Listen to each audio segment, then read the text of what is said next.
On this episode of ResiWeek, ADT announces command and control, Josh.ai partners with LG, and Dish offers revenue share. All this and more on this episode of ResiWeek. The network for the AV industry.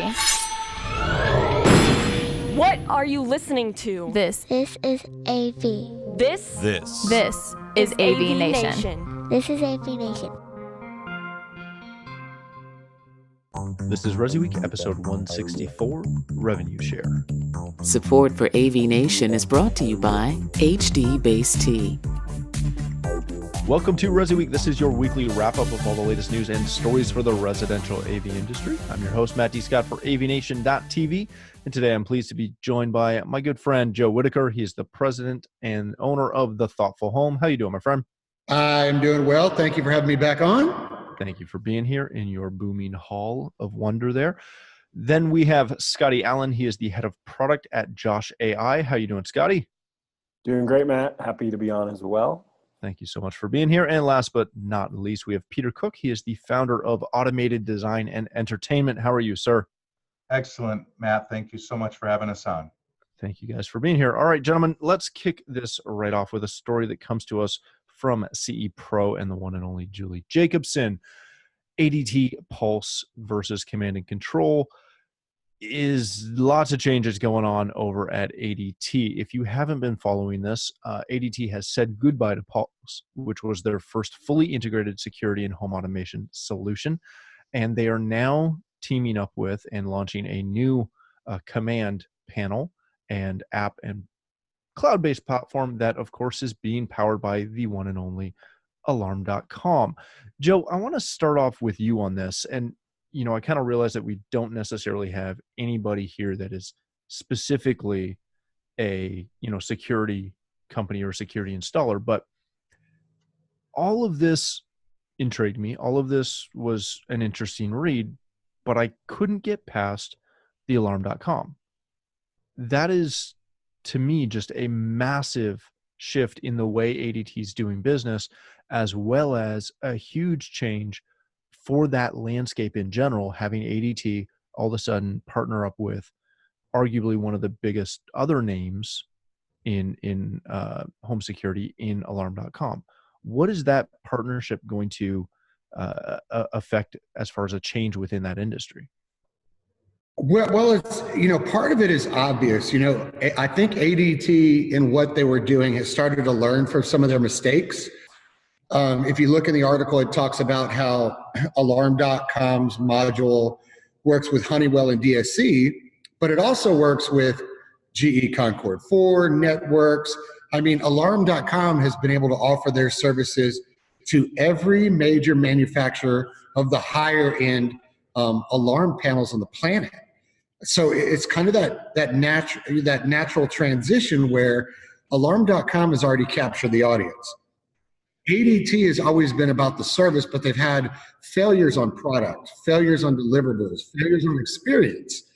So this little partnership has kind of allowed them to align with, we have the technicians, we have the contracts, we have the biggest footprint of users on the planet.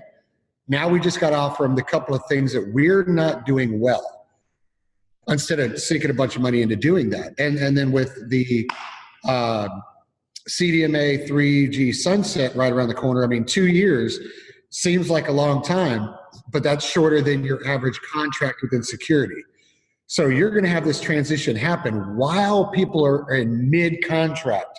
And during that contract, you're going to come back and say, hey, yeah, your stuff isn't going to work anymore while you're in a contract. So the only way to actually be able to do that, which is what we saw happen digital sunset with DirecTV and Dish Network, is you have to have somebody who has the services or the new technology to actually be able to transition that over and say, no, this is not a phase out. This is adding benefits. So that's why, to me, it makes a lot of sense that they went that direction and not another brand, or doing it themselves. Right. Very good. Scotty, when you follow this from the 3G conversation, because Joe brought up a really good point, this sunset is going to happen in the middle of a lot of people's, alarm contracts, and even beyond ADT. for anybody that's offering alarm systems or anything like this that has a 3G backbone, how do integrators, how do people go about communicating that and then determining a methodology of, do you offer this as a free upgrade plus a service charge? Do you charge for all of it? Obviously it's well beyond the hands of your average HTP to have any input on the 3G sunset, but how do we manage that going forward? Yeah, no, as a manufacturer, we constantly are thinking about, things for ourselves that are changing in our product line, similar to kind of the stuff that ADT is evolving through right now. And when we have those challenges, we're always trying to figure out with our partners, with our integrators, how we can turn that into an opportunity for them, right? So it's going to result in a customer conversation. That customer conversation could be viewed as an opportunity. So like you said, what upsell, what other opportunities do we have when engaging with those customers? So luckily, Josh is almost 4. Actually, we are 4 as of Friday, 4-year anniversary. So we haven't had many of these ourselves. But when we do have small engagements like that result in an uplift in our customer base and our integrators have to get involved, we try to figure out what that opportunity is to really upsell something in that engagement. Very good. Peter, the last thing I wanted to touch on this is the new ADT command is touted in the article as a dream panel. It's kind of finally got that touch panel, that central hub that looks like a lot of the competitors, but again has that ADT name. Obviously, this is a little bit more entry level than what the normal HTTP provider is doing. But does this have the capacity? Does this have the potential to really be a huge inroad for true, centralized hub architecture of basic smart home? Well, it'll be interesting to see when the hardware specs kind of fully come out on the system. I think the challenge, because we do security, and I think what's happened is a lot of the traditional security companies like Honeywell, that a lot of ADT systems have been based upon, their technology is really 20 or 30 years old from a hardware perspective. And so, they would have to make a change at some point in time, because they just need to be able to go to a modern platform and a modern system. And so I think what they've done is realized that Alarm.com has built that system of the future from a software and cloud perspective, and that they've been able to integrate with a lot of different panels. And so I think they finally got to that point where, hey, we need to make a change, and we're going to need to do it at some point in time, and maybe now is the entry point. And the fact that they wouldn't have to kind of redevelop the wheel and kind of custom make something and put all of the investment into doing that when it's already there and it's easily scalable. It seems like it was a good fit for them to make that change. And as far as the hub being the central point there, the command center, it'll be interesting to see, again, them not understanding really the true elements of all of the aspects of smart home integration. It'll be interesting to see where the pros and cons are from it. Very good. All right, gentlemen, let's move on to our next story of the day. This comes to us from Residential Systems. Josh.ai and LG partner for voice-controlled television integration. If you haven't been following this, Josh.ai has continued to expand their voice control options, including this new collaboration with LG. And luckily, we have Scotty here to talk about it with us. Scotty, what I wanted to ask you was, obviously, this is giving you essentially full control over a series of 2018 and 2019 OLED panels from LG. What I wanted to ask you is, how does Josh.ai determine which brands you want to have these kind of integrations with, and where it fits into their product line? How do you go about that? Yeah, good question. So kind of as we're looking at where we expand Josh's list of supported devices and what we're adding, definitely our dealer network is huge in helping us determine that. So first and foremost is conversations with our dealers and ultimately their customers in terms of what they're seeing. And we actually take that really seriously. I know, you probably talk to other manufacturers and hear something specific, but every feature that makes it into our roadmap went through some sort of dealer survey on what we actually got out of that survey and what their counterparts in the industry are saying. So it's kind of how we determine it on the where we want to go. But the other half of that conversation is who our partners are and what they can do. So, folks like LG, Sony's another big partner of ours in the TV space.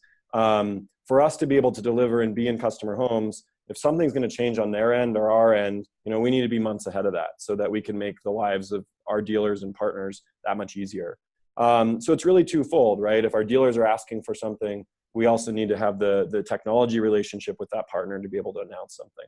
And so that's why this LG, LG itself is a great TV to have IP control over, but also this announcement is really about that relationship that we have with them. So excited to kick things off with LG because this is kind of just the beginning of what's to come. Very cool. Peter, when you look at this, when you follow this kind of story, one of my takeaways from this is, again, just that shift in use case and how our clients are using their entertainment systems. Does this kind of signal, again, just more of a shift to more panel-based systems, not so much, the massive rack in the basement with everything being distributed throughout the home, more of, local sources and smaller smart TVs and integrations that work in that room? Obviously, Josh can go beyond that, but in this case, again, you can get an LG OLED and a Josh Micro, put them in the same room and have instant control over the whole thing. Yeah, no, absolutely. I think you're absolutely spot on there that we're seeing more and more localized control. And I think LG did something smart here in partnering with Josh.ai, who does a fantastic job with voice control and kind of using best of both worlds. They build a great panel, and that's what they do as a hardware manufacturer.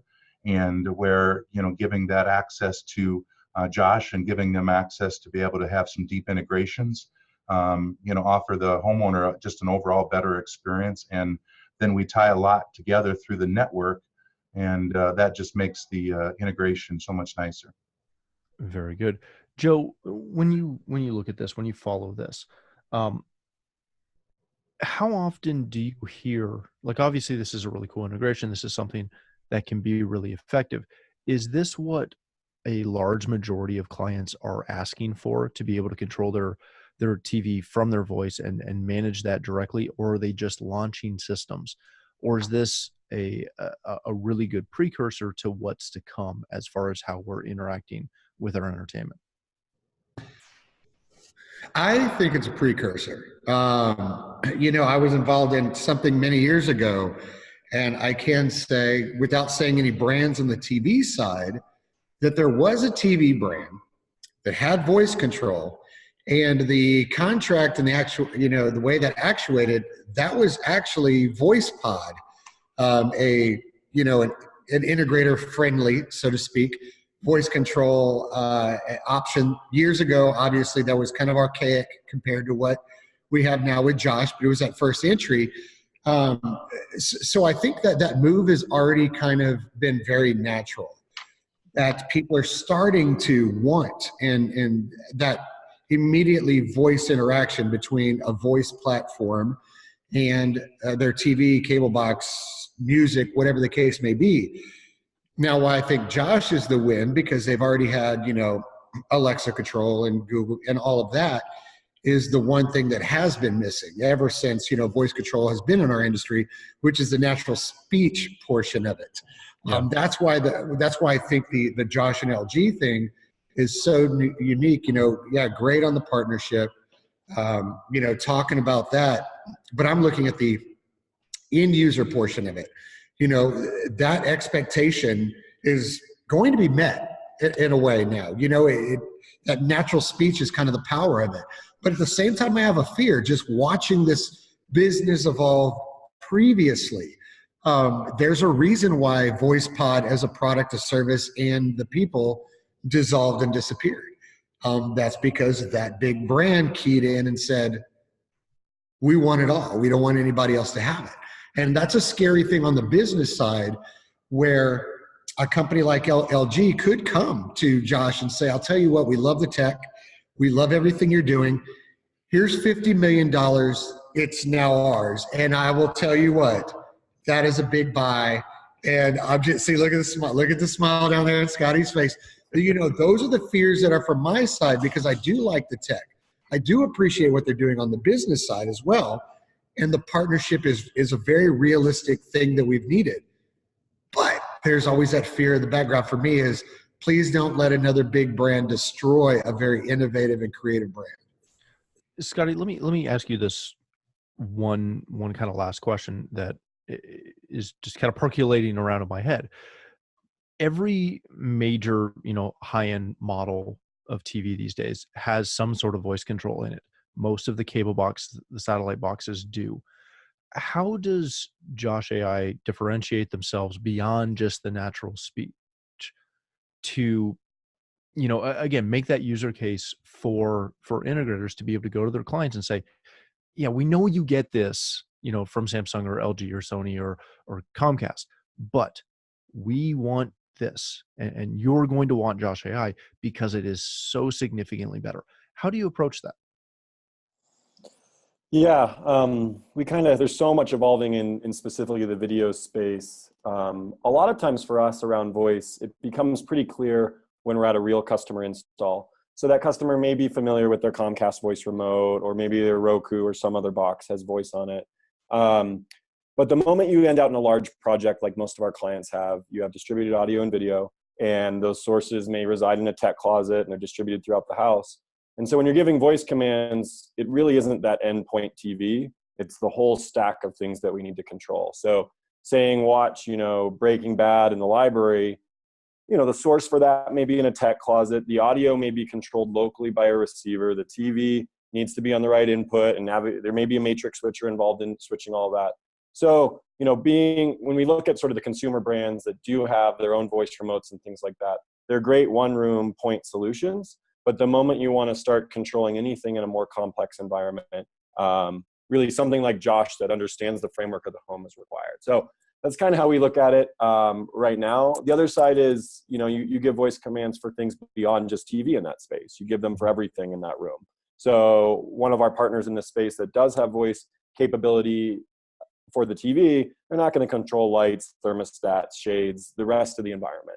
So we kind of view, to have a seamless natural language processing type engine, you got to be able to control everything, right? Very good. Appreciate that answer. All right, gentlemen, let's go to the last story of the day. This comes to us from Residential Tech Today. Dish has unveiled a revenue sharing incentive for their pro installers. This is part of their customer integration program, where if you have active accounts, you're actually going to start sharing a little bit in that revenue. Peter, let me start with you on this one. For anyone who does not currently install or sell Dish, and my company definitely doesn't because we're Canadian and we can't, which is a whole other conversation that I'm upset about. But for any integrators that have access to Dish and currently don't, and Joe's laughing at that quite a lot, which is great. Is this one of those situations that might draw you as an HTP on board to say, hey, the possibility for RMR through somebody like Dish, who's arguably probably one of the most well-known companies that offers RMR now, we're going to jump in and start trying to work with Dish on this? Yeah, absolutely. I think they've solved some of the challenges that we faced, in the fact that there was always so many different promotions and changes, and there's just no way that we could keep track of all of those types of things. Number one. Number two is they've solved the delivery method, because now you can actually purchase the receivers ahead of time and rack mount them. You can get them configured in your own site and then deliver them out there. And so it becomes a piece that we know works well with control. It has kind of a lot of the features that we want. It has good IP control. It has a lot of very useful features. And so for us, I think that's the nice thing is that the bonus is that we get some RMR on top of it. It'll save us time and money. and it will make a happier client, because now we're not dealing with Comcast or Charter or AT&T or Verizon and all of these other companies that, dealing with their boxes and their parts and pieces are so problematic. Now we can not only have a more consistent deliverable, but we also can make some RMR, and that just kind of continues to add to the bottom line and make us more valuable as a HTP. Very good. Joe, when you look at these kind of programs, are these programs that you're actively, as a business owner, looking for? Are you looking for your manufacturers to be working with you on things like RMR, on things like white glove support? Or is it one of those, when it pops up and you see it, you go, oh, that's cool. That's awesome. We're already Dish. We're going to keep doing that. Where's the balance there? We're always constantly looking for items like that. I think Dish's timing on this is perfect. We've done DirecTV for many, many, many years. I think in commercial or that portion, we're like one of the second in our area. But their timing is perfect because DirecTV has not supported our industry in many years, and just did a big dealer cut. Like, they were cutting dealers that only did it to be able to offer it as a custom solution 2 months ago. So Dish's timing on the business aspect of this is perfect, because Dish's offering is everything that integration companies have asked for in one big package. That's the amazing part to me, because you can get this RMR, you can get that continued service, you could do some of the things Peter talked about getting the boxes ahead of time, setting all that up. And while doing that, you can still use their concierge service, where their guys come out and do the actual dish. I mean, they put so many pieces together to make it an instant win. Like, it's one of those, if you don't do this, you're losing money that's free money just sitting there for you. Because Matt, unfortunately, you can't get it. But that is kind of where we're at with this program. And that's kind of one of the things I keep going back to, Frank pushing a lot of these forward. He comes from what we do. So he knows what's going to benefit us. So am I going to do it? Yes, I'm going to. This was the needle in the haystack that has finally made me already send an email saying, okay, that's it, we're on board. Because obviously we're always looking for, most companies like mine are always looking for these opportunities. They don't come along very often. And this is one of those where it's instant money the next day once you're in. Very good. Scotty, I want to end with you on this. RMR has been that kind of often elusive holy grail for this industry. We keep seeing everyone and their brother trying to offer something in RMR. It still doesn't seem to work for most HTPs. One, is this another one of those features that hopefully will work, but is up to the integrator to make it happen?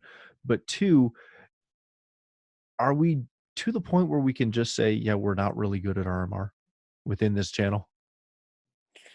Yeah, I'm giggling. I come to this industry from sort of like big cloud tech, where everything's AMR, annual revenue or monthly revenue. And sort of being in this industry for the last 3 years, it's been really interesting sort of seeing companies try and bring solutions in and really challenging our founders on ways that we can be better at Josh as well.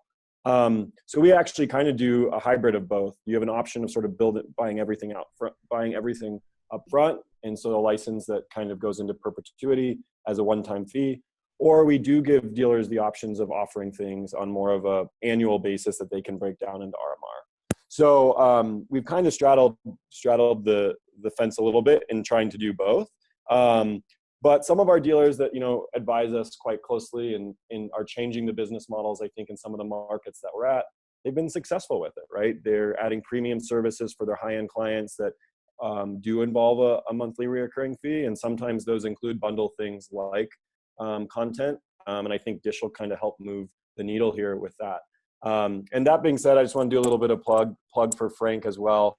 I know that Joe mentioned him, but he's been pushing hard in this space, and that's what we're hearing, so we're working really closely with Dish as well. And I'm not on the marketing team, so I can say whatever I want, but we have some cool stuff. some cool stuff coming out from Josh, working closely with them. And so we kind of see the trend of, the integrators and partners that we have, really excited to see the relationship that Dish is forming in this space. And so as a result of that, we're trying to partner as close as we can. Excellent. All right. Well, thank you so much, gentlemen. That's going to do it for today.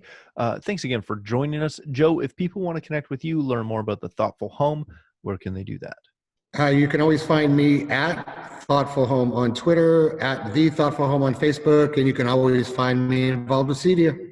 Excellent. Thanks again for being here. Scotty, thanks so much for your joining us today. And once marketing hears this, the last time you get to join us, if you want to connect with you, or more importantly, learn more about Josh.ai, where can they do that? Yeah, thanks, Matt. We're just over at Josh.ai. That's our website, and happy to reach out if someone contacts us there. Excellent. Thanks again. Peter, so great to see you again. If people want to connect with you, learn more about automated design and entertainment, where can they do that? Yeah, they can find us at automation-design.com or on our Twitter, which is at automationdsgn, and we would love to help. Excellent. Well, thank you so much, gentlemen, for being here. For myself, if you'd like to connect with me, you can find me at Matt D. Scott on Twitter and pretty much every other social platform. But more importantly, please stop by AVNation.tv, where you'll find this show as well as a wide variety of our other shows with all the verticals that we cover. When you visit our site, please take a moment to check out our supporters. We are extremely thankful for their support and ask that you support them as well. Thanks again for watching. That's all the time we have for this episode of ResiWeek.